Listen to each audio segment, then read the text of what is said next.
Hey everybody, how's it going? Welcome to another edition of NoDQ&A video right here on NoDQ.com, as well as the YouTube channel and NoDQ&A videos affiliate, RingsideNews.com. It is Extreme Rules weekend. NoDQ.com is your source for Extreme Rules news, rumors, and of course, live play-by-play results. Got your questions here from spring.me/Aaron Rift. So let's get started with the first one today from WWE fan Dark Arrow. Hey Aaron, what do you make of the Goldberg returning at Wrestlemania 31 rumors? It is what it is. It is a rumor at this point, and will Goldberg appear at WrestleMania 31? Nobody really knows. Goldberg could one day decide he wants to make a deal with WWE and show up for WrestleMania. That is always a possibility. The door is open. I'm sure WWE would love to have him back. And I could see Goldberg going into the Hall of Fame. In fact, I do think one day Goldberg will go into the Hall of Fame. Bruno Sammartino went in. People never thought he would go in. Ultimate Warrior went in. Many people didn't think he would go in. So I think Goldberg going into the Hall of Fame, even though he wasn't really that big of a deal in WWE, he did make a huge impact on the wrestling industry when he was in WCW. So I think that it's only a matter of time before Goldberg goes into the Hall of Fame. Now, will it be next year at WrestleMania 31 in Santa Clara? That's very much up in the air at this point, and I'll believe it when I see it. As far as him wrestling again, I think it's unlikely, but you never know. Goldberg, as the reports state, he's keeping himself in shape, and he is pushing 50 at this point, but I think that if he really wanted to do one match, he could definitely get in the shape to do it. And it's a matter of if he wants to go out there and just have one more match so his kids can see him in the ring. It's always a possibility. But as far as WrestleMania 31 goes, I think that it's unlikely we'll see him wrestle again, but anything's possible. Going into the Hall of Fame one of these years, definitely I see that happening.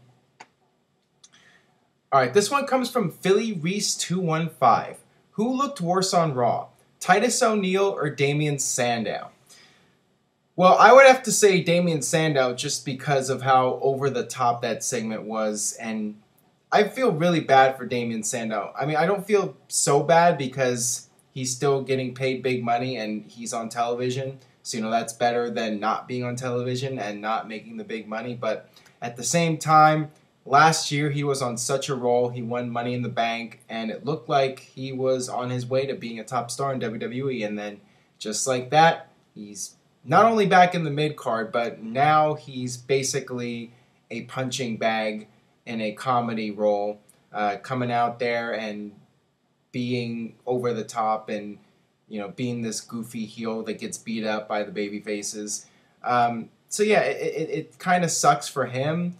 He had a lot of potential to go far in WWE, and I felt that character he was portraying could only go so far, and he would need to evolve it. But WWE basically just booked him into oblivion. They had him lose to John Cena, and then he just went on a losing streak, and it's like they just gave up on him. So I really do feel bad for the guy that he was so close to being something special, and then it just gets taken away. And now at this point, I find it hard to believe that he'll ever be able to recover from this. All right, this one comes from the Naked Ninja. Hi, Aaron, is WWE going to turn Cody Rhodes heel again? Personally, I want to see how he'd do as a babyface in singles competition. Well, based off the storyline right now with Cody Rhodes and Goldust, it definitely looks like he is going to be the one turning heel. And by the way, why do the turn now? Why break these guys up now? There was all this talk about doing the WrestleMania match, Cody Rhodes versus Goldust. That would have been something special for WrestleMania 30 to have Rhodes' brother versus Rhodes' brother. But now they're doing it when I don't think a lot of people really care at this point. I just don't understand why they didn't pull the trigger on this sooner with the breakup and do the match at WrestleMania, which had been hyped about and talked about for years. I don't get it. And at this point, I'm like, whatever. All right, this one comes from Joel Philippe 315. Hey Aaron, when Sami Zayn gets to the main roster, do you see him feuding with Cesaro? possibly even having a match at WrestleMania 31 to steal the show. What do you think? Oh, I'd love to see that match take place in a WWE ring on a major show. That would be something else. Those two guys tore up the house in NXT with their series of matches, and no doubt if they had that same opportunity on a major stage, they would also be able to get 20,000 people on the edges of their seats. That would be an incredible match to see, and I hope it happens. If you want to get Sami Zayn over with the mainstream WWE universe, a great way to do it would be to put him in there with Cesaro. Even if he loses to Cesaro, which is fine because he would be the newcomer, and you could just say, you know, he's the rookie guy that lost to the more established star. But putting him in there with Cesaro and letting the two of them have the quality match that they can have, that would be a great way to get Sami Zayn over with the masses, not just your diehard WWE or diehard wrestling fan, but with your casual audience as well. So I don't know if we'll see it at WrestleMania 31 or not. WWE might have something bigger planned for Cesaro, but certainly at a WWE event or even Raw, I'd love to see that match. All right, this one comes from Candy Ass Kayfabe. Hi Aaron, can you name some matches that you really expected to be great but flopped? And also some matches you had low expectations for but really enjoyed. Love the show. Thank you for that, Candy Ass Kayfabe. Regarding matches that I thought would be great and ended up flopping, I actually did a video on this, the most disappointing matches in wrestling history. You can just run a search for it on YouTube or check out one of my playlists. I posted it on there. I'll just go over real quick. I mean, as a kid, I was really disappointed with Shawn Michaels and Mr. Perfect at SummerSlam 1993. I thought that was going to be an all-time classic, and it wasn't. And a more recent match that I think a lot of people would agree with is Goldberg versus Brock Lesnar from WrestleMania 20. That was considered a dream match by some people, and then when it finally happened, with the circumstances of both guys leaving and the crowd turning on the match, it was a disaster. Regarding matches that I had low expectations for and ended up enjoying, two come to mind right off the bat. First is Shane McMahon versus Test from SummerSlam 1999. Shane McMahon really hadn't been tested in the ring, and Test was Test. I mean, very solid performer, but up to that point, nothing about him really stood out. So when this match took place, I was like, really? But then, to my surprise, it ended up stealing the show, and Shane McMahon and Test actually had a really good quality match, and it got Test over as a babyface, as a top-level babyface. So, I mean, that match, I think, was a really big success, and I think it surprised a lot of people. And another match involves another McMahon, Vince McMahon, against Shawn Michaels at WrestleMania 22.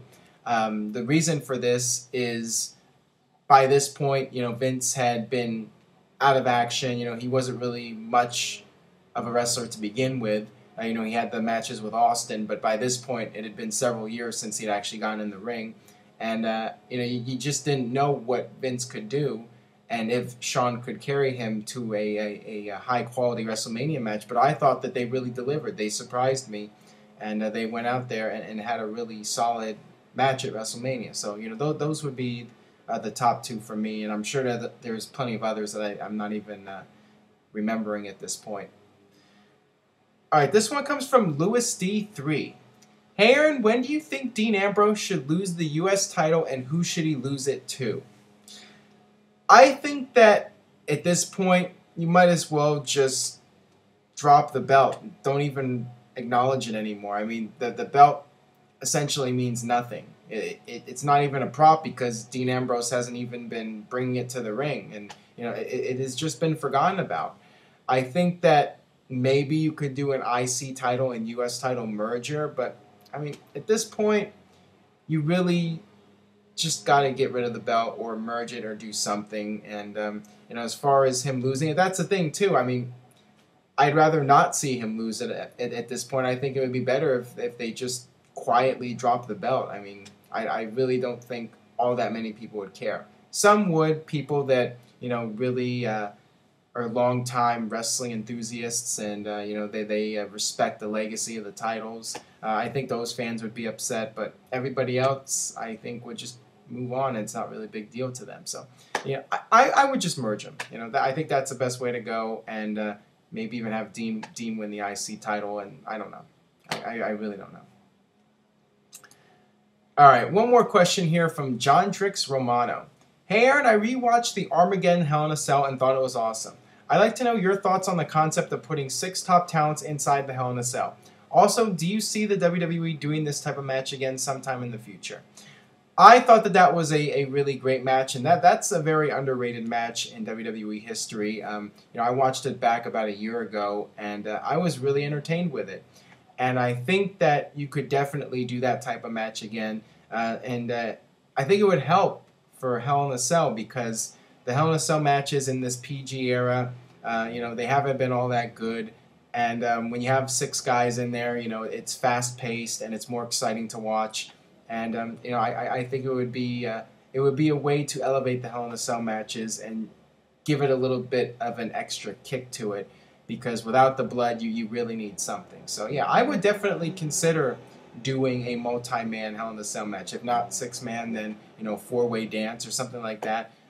Something beyond your typical one-on-one Hell in a Cell match in PG WWE with no blood. It just adds something, makes it more exciting. So, yeah, I would definitely do it again. All right, that'll do it for this edition of No DQ&A video. If you enjoyed the video, please share it on Facebook and Twitter. And as I mentioned at the start, stay tuned to NoDQ.com for all the latest regarding Extreme Rules, and I will see you guys next time for more.